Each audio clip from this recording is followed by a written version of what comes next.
अगर कोई फौत हो जाए, उस मैयत को गुस्ल देने के बाद मैयत पर कलमे वाली चादर डालनी चाहिए या नहीं? ये रिवाज है भाई, ये कोई मसनून तरीका नहीं है कि आप कलमे की चादर ऊपर डालें। कलमा दिल में होना चाहिए, ठीक है।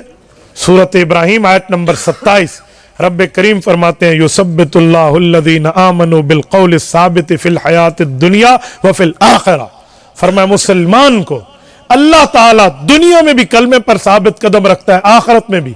साहबा ने पूछा या रसूलल्लाह आखिरत का मतलब? हुजूर ने फरमाया फिल आखिरा का मतलब कब्र में सवालात और जवाबात के वक्त ये कलमा आपको अल्लाह इस कलमे पर साबित रखेगा। तो वो आपके दिल में होना चाहिए। कलमे वाली चादर लिख कर ऊपर रखें, कलमा किसी चीज से लिख कर किसी ईंट कच्ची पे रख कर कब्र में रखें, ये कोई इस्लामी तरतीबें नहीं है, ये कोई इस्लामी बातें नहीं हैं। आप इस बात को सिर्फ इतना कर सकते हैं कि आप इसको रस्म कह सकते हैं, रिवाज कह सकते हैं, ये दीन की बातें नहीं होती।